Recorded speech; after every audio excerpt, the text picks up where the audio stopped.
Aloha and welcome to joining us here today at The Art of Life. I'm your host, Willow Chang, and we have a fantastic show for you. It's going to be all about science, the stars, and the celestial joys that we call the heavens. And our guest is none other than Mike Shanahan, director of the Bishop Museum Planetarium. Thank you for joining us. Hey, great to be here. So we've got a lot of things to cover, and we'll try to cover as many things as possible. But most people, I think, and it's always dangerous when you start to speak for everybody, but I think it's safe to say a lot of people take the skies and the heavens for granted because we just assume that it's always there. And you have a unique position because you are kind of our go-to guy to help us get educated, to perhaps dispel a lot of myth truths and things out there, which we will get to.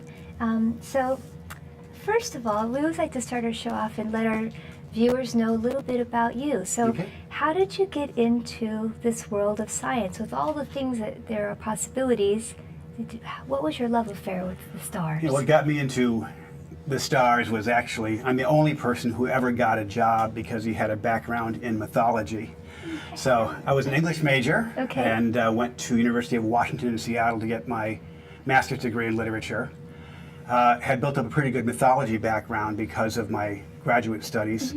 And then a job came open at the planetarium at Seattle's great hands-on museum, the Pacific Science Center. And literally because I had a good background in mythology, they hired me to do the planetarium shows on the Sky Tonight. I thought I'd do it for 3 months and it wound up being a full-blown career, and I had to abandon a life of Charles Dickens scholarship, thank heavens, to pursue the museum field instead. Fantastic. I love that because I think people are always under the impression that whatever you choose when you're young, that's going to be your path in life for forever and ever and ever. And then there are examples like yours and mine where someone goes to Egypt or someone gets involved with a 3-month show and the rest is history. Yeah, that model doesn't, I think, exist anymore, at least not in most cases. People often find themselves 180 degrees away from where they thought they were going to go, and yet wind up being happier because of those surprises along. I'm sure you're that way, and I know I'm that way. Halfway through Little Dorrit, around 1980, I realized I don't like Charles Dickens anymore, so I'm really glad I didn't wind up being a scholar of his novels. Well, it's a little known fact, I'm going to start brain surgery tomorrow. Just kidding. So anyway, well, that's fantastic. I have a little list. I've been known to make lists because I like copious amount of notes. And these were just things representing the layperson. So I take a armchair interest in the skies, but I by no means am an expert at all. I read your column in the newspaper, and I grew up watching Cosmos like many kids did in the 70s and the 80s. And of course the poetic experience of being under the stars is always inspirational. But I wanted to ask you a few random things here. So we're going to go into maybe the more mythological realm here. The sound Om that we hear in the Hindu and the Indian belief is regarded as the universal sound of the universe itself. Does the universe make a sound? If a tree falls in the forest and no one hears it, does it still make a sound? Do scientists believe that there are sounds in the universe? Are there sounds when something explodes? No, it's a familiar misperception, of course, you see in movies where a spaceship blows up and there's a big booming sound. Right. The film 2001: A Space Odyssey was remarkable for any number of reasons. It was also the first ones to show the silence of space. And so when the astronaut tries to go back in to the spacecraft after the computer HAL has rebelled, you see it totally silent even as he's going into the airlock until the airlock closes. But yes, I mean, an Alien built on that. You know, the slogan of Alien was, "In space, no one can hear you scream." So there is no actual sound because there's no air for the vibrations to pass through. Fantastic. Okay, make a checklist, people, because you're going to get an education. That's fantastic. We've got to address Pluto because we're just going right to the important stuff. Pluto. Okay, several years ago, there was, I don't know if it was actually a theory or a declaration, but basically Pluto got demoted and it was no longer considered a planet. Correct. And a lot of people were upset about this. Can you elaborate on that? Gladly. So that was actually the International Astronomical Union, which is the only organization that has the right to name objects in the sky. Do they pick it? And well, no, they probably approved it. Yeah. The IAU is what it's called, was founded in 1920. And in their first meeting in 1921, which is held in Rome, they're the ones that divided the sky into 88 official constellations. 88? I have to say, that's yeah. very auspicious for a Chinese person like me. They may have been thinking along those lines of it being a lucky sounding number. Yeah. But until then, there wasn't official agreement on what, say, nova belonged to what part of the sky. So they classified the entire sky into 88 constellations. They meet once every 3 years, the International Astronomical Union, and they make key decisions on astronomy. So it was in Prague in 2006. The problem was Pluto is small, and they were finding so many Pluto-sized objects out there that we had to be ready to have either hundreds of new planets eventually, right, or we had to reclassify Pluto so that it didn't belong to the family of regular planets. And they chose that route instead. So what is Pluto now in terms of classifying it? It's a dwarf planet. It's a dwarf planet. Yeah. So basically it was an interesting way that they found a way to remove it from the family of planets. They said all planets have to be round, which Pluto is. Round, also spherical? Or Spherical in shape, yeah, okay. right. And they have to orbit the sun, which Pluto does. They said it has to be massive enough to sweep out all the space junk in its orbit as it goes around the sun. Okay. And it's not big enough to do that. So that was actually the little foot in the door that got Pluto kicked out of the official grand family of planets. But an important point is that the International Astronomical Society is meeting, they only meet every 3 years, make all the big decisions about astronomy, and they're meeting in Honolulu in June of 2015. So we're getting, the police are getting their riot gear ready for all the anti-Pluto protests we're going to get in June of 2015. Demand for Pluto! Yeah. I'm curious now, I'm not sure if you may be aware of this, it might be out of your realm, but in textbooks and things like that, is Pluto even depicted, or is it just like, boop, just gone? Like, what happens now that it's been determined it's no longer a planet, it doesn't have that status? Do people continue to teach about it, or does it just go away? Does it just get photoshopped out of the picture? Like in the old Soviet Union. There was no Pluto. No, usually they address the idea of dwarf planets and mention these smaller objects, although often you see displays, and the American Museum of Natural History was the first one to show a display of the planets that only had 8. And we do a planetarium show for children called In My Backyard that doesn't include Pluto, and we have that comment from kids. And I mean, kids, their memory is fading, you know, because this thing happened in 2006, but their parents are like, oh, I noticed there was no Pluto in that show. I think part of it, too, it was the only planet ever discovered by someone from the U.S., and it was the only planet that you can still meet people who remember the excitement in 1930. It was discovered the year before my father was born, right? So it was a fairly recent discovery. So it's like, here's the Great Depression, but hey, we've discovered a planet. Right. So things are looking up. Things are looking up. Within 10 years, we'll have a great war and our depression will be over. Exactly. Yay! Awesome. Where can I sign up? That's pretty super stuff. Okay, I'm just going down the list, so we're kind of in a little random free-for-all here. I wanted to ask you about referencing again Carl Sagan and Cosmos, because for many people of my generation, and maybe just anybody who plugged into public TV at the time, and this was before you had 150 channels and 3 of them were worth watching, his show was always consistently interesting, and I think really opened the door to mass exposure to scientific thinking, if that isn't too bold of a statement. How much of an impact did a show like Cosmos have, and do you think that there's a return to that or even a need for that? Because it seems like, don't get me started about the History Channel, there seems to be a lot of what people refer to as junk science floating around. So I wanted to get your opinion on this, and understanding that this is simply your opinion and not necessarily those of your employers. Right. I think that he had an enormous impact, Sagan did, on interpreting science to the public. And it's really interesting because he was a scientist. He was on the Viking mission, which landed on Mars in 1976. And if you look at the early tapes of the reactions of the scientists on the Viking mission, even back then, he could explain things so clearly. He had that really striking voice of his. And you paid attention to him right away. He had that gift. I'm not sure how he got it, but he had it even before television. And of course, he started going on things like the Johnny Carson show. And he had a real skill for giving a lot of content without it being overwhelming. And in the field of writing planetarium shows, that's a real tough balancing act. Right. They did a planetarium show based on Cosmos, which I covered everything from Copernicus to Viking going by, landing on Mars. And he got it all in, didn't overwhelm the audience. So whatever that knack is, whatever that gene is to explain things that in a way that's neither dumbed down nor overwhelming, he definitely had that gift. Yeah. And so I think we all owe him a debt in our field. And I think there are folks like Neil deGrasse Tyson, right, who are kind of mentioned taking last that. week. Oh, really? on our Okay. show. Yeah, and I knew him, and he was just kind of the planetarium guy at the American Museum of Natural History, but who also is very good at explicating things. And like Sagan, willing to take a stand. It's not like it's being a populist to the point of avoiding saying, Pluto is not a planet. I'm sorry. They'll take stands on things that they believe in.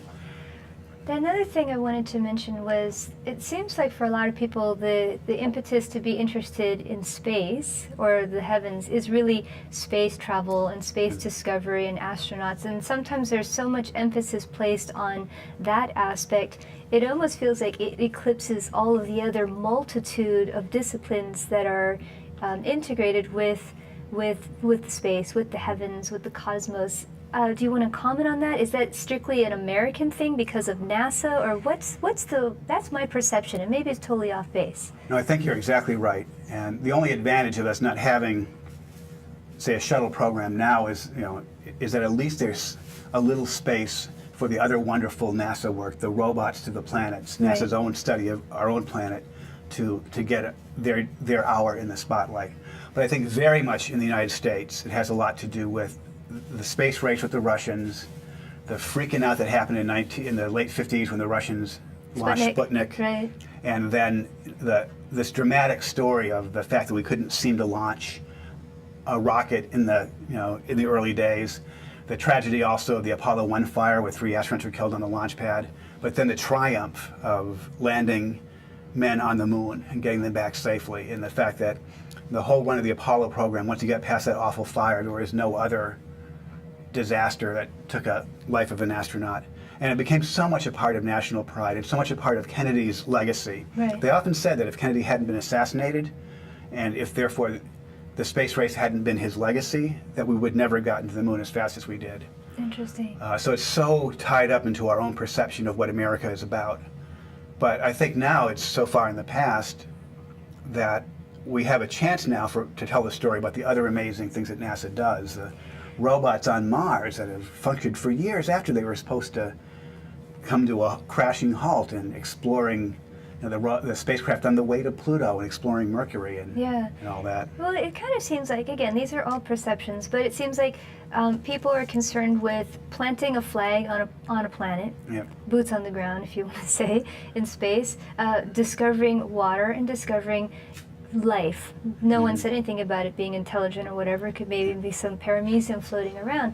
But it seems like that if we that's tunnel vision to only focus on those 3 things. There's so many other fascinating things that could be discovered with space discovery and exploration and what have you. So I know every now and then if you go through like page A20, like Justin Bieber being arrested is front page news, but then something like discovering how many rings there are with Saturn gets shoved into A20 and it's about this long. What is that about? Well, it is funny because you're right, that planting a flag on something, and I don't quite understand either this obsession with finding even the hope of ancient fossilized microscopic life on Mars. I mean, there are so many other amazing stories that to put so much energy into, maybe 4 billion years ago there were fossilized microbes on Mars. It's got the biggest canyon, it's got a 4-mile deep, 3,000-mile long canyon. Isn't that cooler than finding possible evidence of ancient critters, that you need a microscope to see from billions of years ago? And that's part of the job in the planetarium field, I think, is reminding people. Now, we're lucky here because there's such a strong connection between the night sky and Hawaii and the amazing story of the Voyagers and the amazing work being done on Mauna Kea to this day. So we have a lot of great stories that we can foreground that you don't necessarily have if you're running a planetarium in Seattle like I used to do. Right, right. So I'm going to take your lead because that's actually great. I'd like to, if we could, just switch over to some of the images that you've provided us with. So for those of you who are unfamiliar, shame on you if you live in Hawaii. You probably drive past this if you're on H1. Yeah. This is the beautiful Bishop Museum, gifted by Bernice Pauahi Bishop. Tell us a little bit about this image that we see here. Okay, so an important story about Bishop Museum, and I should mention that although the planetarium, I'm very happy to have it still be with me. Mm-hmm. It was my first job here. Most of my time goes into being the visitor experience director of the museum, right, which is actually one of the things I love the most. Is just the overall show of the museum. So it was actually founded by Charles Reed Bishop after Bernice Pauahi passed away. Okay. She was, again, of course, the last direct descendant of Kamehameha the Great, and she had inherited many, many artifacts because of that. And kind of layered into that, Charles and Bernice had traveled in Europe, seen European museums that housed the cultures and the artifacts of those countries. Layered on top of that was a genuine concern, given the devastating impact of illness in Hawaii in the 19th century, that there could be a time when there would be no Hawaiians left on this planet.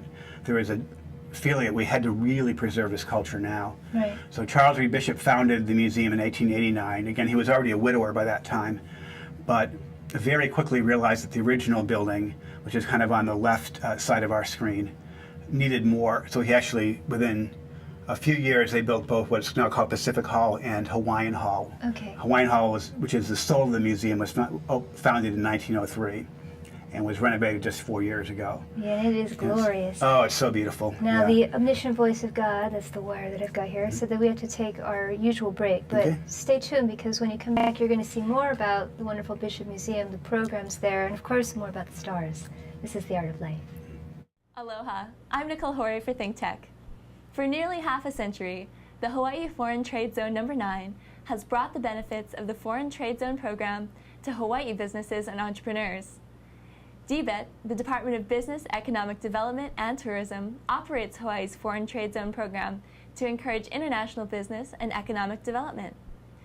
The Foreign Trade Zone's mission is to increase the amount of international trading activity in Hawaii, thereby providing employment opportunities for the residents of our island state. For more information, see ftz9.org. I'm Nicole Horry. Mahalo. Welcome back. If you're just joining us, this is The Art of Life. It's held every Friday from 2 to 3 p.m. here on ThinkTech Hawaii. You can watch live on your computer. You can check out our archival footage on YouTube, or you can also go to the Art of Life page on Facebook. It's brand spanking new, and I upload all those things for your convenience. If you have questions, comments, or concerns, please feel free to contact me, or of course our producer, Jay Fidel at ThinkTech Hawaii. Anyway, here we are. We've got Mike Shanahan in the house. He is the director of the planetarium and visitor experience at the Bishop Museum. And if you're just joining us, we're going to cut away to some images so you guys can familiarize yourself with the space. But more importantly, you should go there in person. Definitely go there in person. Go in person. This is a flat two-dimensional image. So we have an image here which is just, it's magnificent. Tell us a little bit about this. All right, so the hall was founded in 1903, Hawaiian Hall, which again is the soul of our museum. Mm-hmm. And by the time that I arrived on these shores in 1999, it was falling apart. There was still no air conditioning anywhere in the hall. There was no elevator access. True. And the exhibits were in terrible shape. And without the AC and other elements, there are some artifacts we couldn't even have on display. Yeah. And so we initiated what would later be an over $20 million renovation project, and brought in Ralph Applebaum, who designed things like the Holocaust Museum in D.C., the Rose Center at the American Museum of Natural History. Wow. And he worked hand in glove with our staff and Hawaiian cultural practitioners to completely reimagine the hall from the ground up. And I think one of the things, pardon me, I did go when you had the open house. Yeah. And so to me it was a huge difference. I mean, it really is night and day from the way it was and the way it is now. I would never assert that one is better than the other, because they're just completely different experiences. For those who went to the exhibits prior, it was kind of more of a historical overview of the people who came to Hawaii, the immigrant experience, as well as things of like how did the nene bird and what plants are indigenous, and you know, dogs and pigs and things like that. And now it's really much stronger, and it's a complete Hawaiian experience and really the story of the Hawaiian culture. What has the feedback been for those, you know, who've seen both? It's been overwhelmingly positive. Yeah. There's, I think, a handful of folks who want a lot more like date information, like when exactly where the island settled. And so when we renovated Pacific Hall, which is right next door to Hawaiian Hall, it addresses a lot of those issues. It is based on the most recent migration theories and such. And they've had some awesome exhibits there, if I'm correct. The Shaheen exhibit, Alfred Shaheen. You have all kinds of like interesting stuff. I mean, I think people might think, oh, Bishop Museum, we've got friends coming in from town, from Alaska, so we'll take them and they can see the Hawaii stuff. And I think they forget how inclusive the experience is at Bishop Museum. I mean, it's many things. It's science, it's sociological things, it's anthropological things, et cetera, et cetera. What's one of the joys about working there is that it is so many different things, and it can also be a challenge when you're trying to set your main goals as an institution or to agree upon our main foci as an institution. But the fact that there's so much, and the tourists will come for Hawaiian Hall and Pacific Hall. Right. Locals will come for that maybe once every 10 years. But if you want to drive more regular attendance, then it's important to bring in other experiences. Like the gigantic bugs. Like the bugs. And so one part of my job also is to help to manage a committee that decides what traveling shows to bring in. And the biggest debate is one that's still there in the background, is in 1989, I think it was, long before my time here. They brought the first dinosaur show in. Oh, yes, yes. And it was a real struggle within the staff because there's nothing less Hawaiian than a dinosaur, because the ground below our feet is 4 million years old and the dinosaurs died out 65 million years ago. But there's no other venue to see them here on the islands. And if you want the folks who live here to come and see you and provide them museum experiences that no other museum can offer, then yes, we should probably bring in dinosaurs every couple of years. And we brought them back last summer, for example. Yeah. And so a lot of our job is kind of trying to find the right balance. We do sort of the more sophisticated shows like the Shaheen Aloha Shirt exhibit, which is a delightful, charming exhibit. And I love the fact that you could do that, see that wonderful show, and then walk out and see a giant cockroach on the lawn with our giant bug exhibit. You need a giant slipper for that giant cockroach, right? Man, I should have thought of that. We'll do it next time we have big bugs come back. So I'm curious, because you brought something up along the lines, and I have friends who are in the museum, I don't know, profession, industry, subculture, and there is kind of a big debate because this is something that globally has happened, which is creating these blockbuster experiences. Like, it's not enough to see a Monet, like you have to have, Return of Legoland or what have you. You've expressed that there was concern because people are wondering if it was apropos for Hawaii. Is this just the way it is? Are we ever... I mean, I actually enjoy it, but I can also understand where people might feel that something is lost when you gain something. I mean, you go through the exhibit and then, bam, you're just walk right through the gift shop. How convenient. Buy the mouse pad. Here's the commemorative keychain.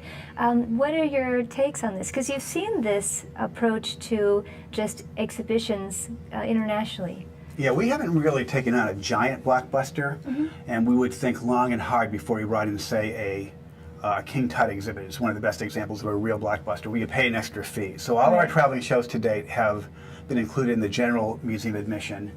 Which is fantastic. Yeah, and so we don't charge extra for any of the experiences on campus once you paid your basic admission. So for those who are like, what are they talking about? For example, if you go to the De Young Museum in San Francisco and you want to see the Yves Saint Laurent couture clothing, you usually have to pay an extra 15 or 20 bucks just to see that exhibit. Or I did see the King Tut. That was like an extra $25 in addition to your entrance fee for the museum. It's worth it, but it does get costly. And I really commend Bishop Museum for avoiding that approach.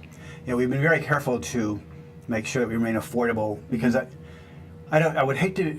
I think that the visitors and the residents alike are equally important to the museum experience. And I would hate to be part of a Bishop Museum that existed only for the tourists. Right, right. Of course, we share tango in common as well. And if tango didn't have a population of dancers in Argentina who kept it alive and breathing, if it just became a museum piece, as it were, for tourists, it wouldn't have the heart and soul that it does. Bishop Museum wouldn't have its heart and soul if you didn't have the families coming in, as well as the people from outside the islands. And so maintaining that balance is, for me, the biggest reason to keep on bringing in these family-friendly. And again, we book exhibits that aren't going to break the bank for us, and so we don't have to add an extra admission or raise our rates or whatever. So Yay! I'm waving a flag of happiness here. Image. Maestro, let's get another image. Okay, so here's something that's really fun. What is this? I love this. Yeah, we have a great PR director, Brooke Wilson, who made the point to me, sometimes you don't see what's in front of your own eye. She said, you know, Mike, do you realize there's only one place on the island of Oahu where folks can see flowing lava? And a lot of tourists come here and expect to see lava all over the islands, and they're really disappointed to discover you have to be on the island of Hawaii. But in our science center, the Mamiya Science Center, which opened in 2005, twice a day, except for Tuesdays when we're closed, we actually create lava in a furnace and pour it out as part of our hotspot demonstration. So what's the difference between magma and lava? I used to know this about 10 years ago. Magma is when it's underground. Lava is when it hits the surface. Yeah, that's all it is. It's exactly the same otherwise. You learn something new every day. Yeah, so it's very popular with locals and with tourists alike that they can actually take a picture of lava. And this is not to be confused with the volcano that's in the Science Center and you can press the button and right, so the speed where this happens is actually in the base of this giant volcano that goes up 3 stories. And so 2 stories up, you can press the buttons and watch the volcano, the big volcano erupt. It's totally awesome. I love that hands-on approach. I think that that's something that's like very liberating for people who are tactily inclined, or they're self-starters or independent learners. The Science Center and also at the planetarium, you have all these like little interactive things, which is cool because as a kid, I don't remember museums being so hand-on. They were very hands-off, and especially as a kid, it was like you always had somebody waving a finger saying, "Don't touch that! Don't touch that! That's a no-no!" And I think it's like such a different approach to going to see a science exhibit, and there's things that you can touch. Yes, exactly. And this is a revolution that happened in the '60s, because until then, with a few exceptions, museums were exactly as you described them, hands-off, behind glass. Yeah. And then starting. And actually where I used to work, Pacific Science Center in Seattle, was the first museum to use the term science center to describe a museum that explains the concepts of science through interactive programs and exhibits, instead of having objects behind glass. And then the idea exploded on the world in 1969 when both the Exploratorium in San Francisco and the Ontario Science Center in Toronto opened. And so this was a new approach of teaching in a museum through interactivity and not putting an emphasis on collection items, for example. Right. And there hadn't been a permanent science exhibit in the Hawaiian Islands. We had tested out some ideas at Bishop Museum in the 80s even. But in 2005, we built this permanent Mamiya Science Adventure Center, joined the club, and interestingly enough, that put us in the club to actually host the International Science Museum Conference 5 years later. Cool. But it really has, it's nice that it's always, now when families come in, even for young children, we'll always engage them because hands-on and interactive is what keeps them plugged into a museum experience. Absolutely. Now you need to stay plugged in because we have to take our small break, but we're going to be right back with some more images, some more answers, and a whole lot of inspiration. This is The Art of Life. I'm Hong Jiang, host for Asia in Review on Tuesdays. And I'm David Day, host for Asian Review on Thursdays. Both of us broadcast our respective shows at 4 p.m. And my topics tend to deal with questions related to environment, culture, history, and sometimes human rights. And my shows tend to be on international business, foreign policy, geopolitics, and national security. And you can watch our shows live on the ThinkTech website at thinktechhawaii.com. And you can also watch us on YouTube or Olalo. So come join us on Thursdays at 4 p.m. I'm David Day. And on Tuesdays at 4 p.m., I'm Hong Jiang. Aloha. Aloha. Welcome back. It's Aloha Friday here at The Art of Life. And my guest today is Mike Shanahan, who is the director of both the planetarium shows at Bishop Museum as well as the visitor experience. Now we are getting familiarized with what kind of cool things happen at Bishop Museum, but surprisingly we're also learning a lot about the scientific things that happen behind the scenes, and my goodness, a lot of conferences that happen here in Hawaii. Is it the weather or the location, or is it just our scientific programs that also are a draw for these types of events? That's a very interesting question because we did host what's called Aztec, the Association of Science Technology Centers. So all these hands-on science centers, there's over 600 that belong to this organization. Right. And it was interesting hosting it in Hawaii in 2010 because those things are appealing, the weather and but also the great science being done here, but you also have to fight against the misperception that Hawaii is just for fun and not a place where serious stuff happens. And so we had to really work against that. So it's actually kind of a mixed bag in terms of you want to foreground the wonders of Hawaii, but when you go to your boss and say there's this conference in Hawaii of any kind, whether it's the, I'm sure there's astronomers going, in 2015 I want to go to Honolulu for the International Astronomical Society Union. They're like, what? That's, On the other hand, obviously it's an incredible place, and it's an incredible place also where science happens in terms of the oceanography, the geology, the fascinating biology of the islands. And just Loihi, I mean, we have the actual creation of an island, even though it's underground right now under sea level. But this is something, and I always say this with every show, HVB or any government people who are watching this show, you should be something to think about. I mean, I think a lot of times Hawaii, in some regards, might sell itself short in terms of promotion when it's sun surf and hula girls, and hey, I love all those things, being a hula dancer, but there's so much more that Hawaii has to offer, and science is clearly at the top of that list, I'd say. Yeah, because we have amazing things. Not only are we a great destination, but really, I mean, for a lot of conferences, it doesn't cost any more to fly here than it does to fly to the East Coast, you know, so trying to get that story across. We have all of these wonderful things, but we also have amazing science being done here. Really a pretty, quite, you know, thanks in part to you, quite a vivid cultural life as well. And, I like to say green mice, man. You know? Fluorescent mice. so that everybody needs one, right? It's not just about the beach, although again, I'm sure we both love the beach as much as the next person. You can tell by our tan how frequently we go to the beach. All right, that was me cackling. We've got another image. Yes, look at that. Now that's the volcano I was mentioning. Right, so if you go above where the lava melting happens, this is the very top of the volcano, so people can look into this pit, and you can see it's stylized. We're not trying to make it look realistic, but trying to evoke the fact that volcanism plays such a huge role in the formation of these islands. All the Star Trek people are like, what? Yeah. Live long and prosper. So I have to share this. I've brought many guests to Bishop Museum, visitors, and you know, sometimes I think for adults the inclination is they want to be Joe Cool, and when they kind of wander over to the Science Center, they just think, well, you know, maybe this is just for kids, and then they see the volcano, and it's like at the heart of every adult is a kid. And I think that's what's really cool about the way that this is constructed, is that all of those pretense of like, I've got to be cool and I have to be an adult, they go and see like the volcano, or they go through that tube with those day glow creatures. I mean, it's like the poor man's acid trip.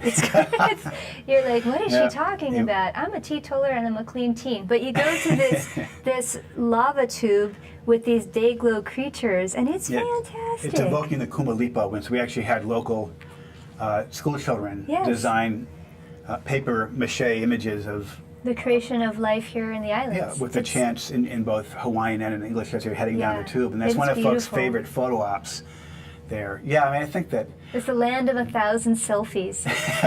Right? I'm sure it's all over Facebook there. Exactly. But yeah, when I oversee this Yeshin Box comments, one of my favorite comments of recent times from the Science Center was a guy who said, you know, I feel like a kid in here, and I'm 73 years old. And so cool. that's you know that you've done your job if you get comments like that. Yeah. We have a few more images. Let's just click. Okay, look at that. NOAA Science on a Sphere. So if I recall, and correct me if I'm wrong, I'm perfectly cool with that, this is a sphere that you actually can change the projection of different images for different displays. Is this the same? Right, so this was invented by a man at NOAA. Essentially, you think of NOAA as being NASA for the Earth, although of course NASA does Earth studies as well.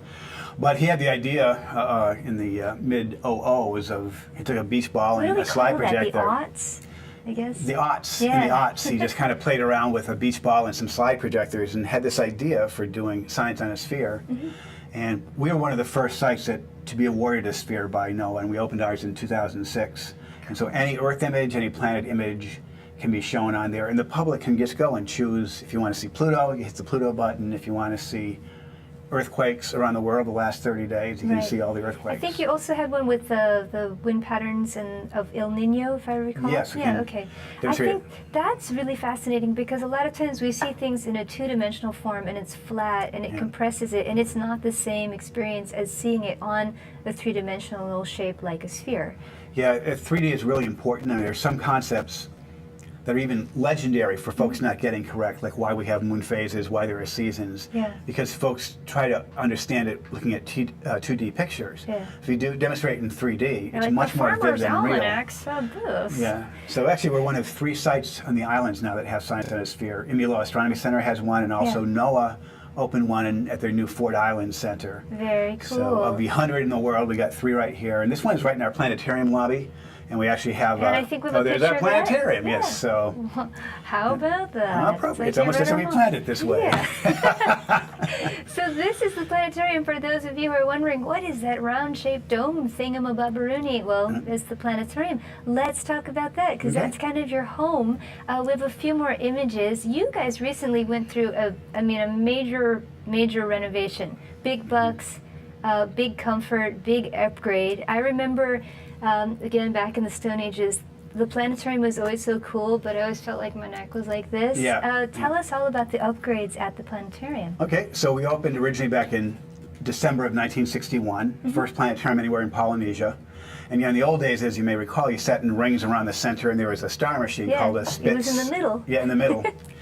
And it held up really well. Star machines tend to last forever, but by our 50th birthday a couple of years ago, things were just falling apart. The room had that kind of mildew odor that most theaters get in the tropics after a while. It's a very Hawaii kind of smell. Our dome was stained, and we had punched all these holes in the dome for our old-fashioned slide projectors to shine through. And we were still using slide projectors as recently as 2 years ago. So I wasn't sure how we were ever going to join the 20th. I'm thinking, slides are a pain in the okole to process and to find a lab. And my God, how did you do that? Most recently, I had to send off. There's actually a place in New Mexico that still does it, and we'll print them and send them to you. But it's also like even doing shows. It was me running up and down on the ladders at 3 in the morning, dropping them into the slide projectors behind the dome. And if I had fallen, they would not have found me until the next day. So now it's all changed, and so the state stepped in. The state of Hawaii. Huge shout out to them. Yay, State of Hawaii, $1.5 million capital improvement Money award. well spent. Very well spent. We decided, and it was an important decision, to still have a star machine.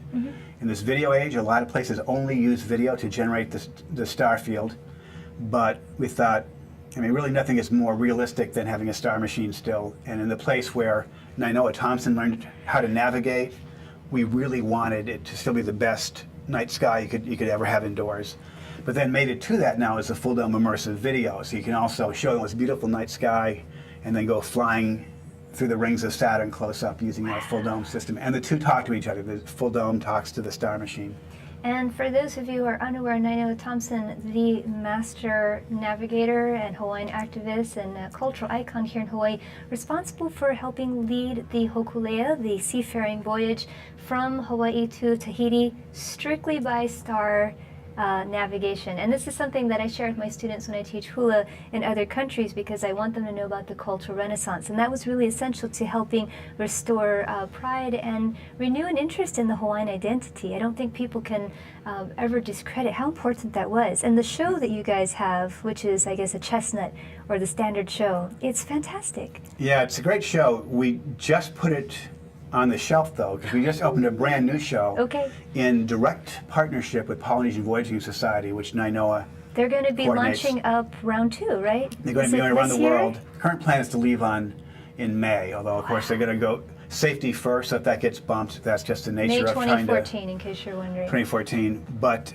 we got a grant from the U.S. Department of Education to work hand in glove with Nainoa and the Polynesian Voyaging Society to create an immersive full dome planetarium show now in voyaging. So you can actually, it's running now at the museum. I check our website to make sure it's still running. At the website. But we actually filmed on board Hokulea and even in the water under it. And so that is so fantastic. We're making use of all these new technologies of the planetarium to have film segments where you travel on Hokulea, but then also we use live parts with our star machine to demonstrate basic navigation technique and go to Tahiti and back. So it's kind of the best of both worlds. That is so cool. See, everyone is tethered to their phone with GPS, but back in the day you used the stars, right? Yeah. So we have to take our short break, but we're going to be right back. It's going to be a whole flurry of information, but stay tuned. This is The Art of Life. Aloha, I'm Nicole Horry for ThinkTech. For nearly half a century, the Hawaii Foreign Trade Zone No. 9 has brought the benefits of the Foreign Trade Zone program to Hawaii businesses and entrepreneurs. DBET, the Department of Business, Economic Development, and Tourism, operates Hawaii's Foreign Trade Zone program to encourage international business and economic development. The Foreign Trade Zone's mission is to increase the amount of international trading activity in Hawaii, thereby providing employment opportunities for the residents of our island state. For more information, see ftz9.org. I'm Nicole Hori. Mahalo. Welcome back to The Art of Life. I'm with Mike Shanahan, who is the director of the Planetarium at the Bishop Museum, as well as the visitor experience. And we only have a limited amount of time, so we want to cram in a bunch of stuff. And just like last week, you might think that every guest here is a troubadour. Hey, everybody is a singer and a dancer in my universe. Mike, you brought your guitar because you bring something really unique to the star shows, and I'd love for you to tell our audience about that. Okay, so currently on the first and third Saturdays, I'm doing the planetarium show called The Sky This Month. And with our new system, not only is it designed to allow a live presenter to both use the star machine and use all the resources of our full dome video that I found, but I found also I could just hit a command to go to a slow sunset and then play live classic guitar music during the show. So on the shows we're doing, again, check our website, bishopmuseum.org, for which shows have the music in it. But currently it's the first and third Saturday, so we actually incorporate 3 or 4 classical guitar pieces into the hour-long planetarium show, played live, and I screw up lots of times to show people that it's not a tape. It actually is me in the back of the room. Can you give us a little thing? Yeah, So I'm very short curious, sample. do you play guitar and speak at the same time? No. So you're like, and if you look over It's here like, to the right. let's enjoy the beautiful sunset for 2 Okay. minutes, and I'll play a piece of music, and then let's go through the night for 2 minutes, and I'll play a piece. But It'd be like hosting the show with my feet on, like knitting a sweater. That's a lot of activity there. so this is just a short sample of what might be played during the show. It's the Spanish Romance by Anonymous.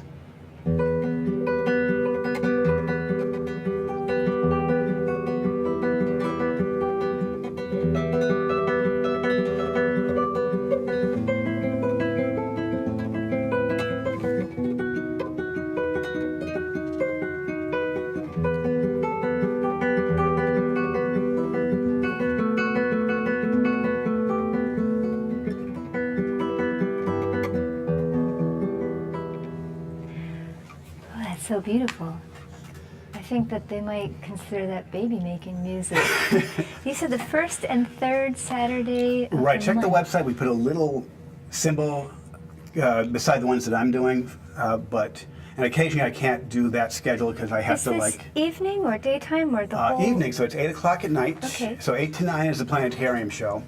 And then if the weather, and that happens regardless of the weather. That's a great advantage of planetariums. It's only Yeah. cloudy in there if I hit the button that says make it cloudy. Otherwise, it's a perfect sky.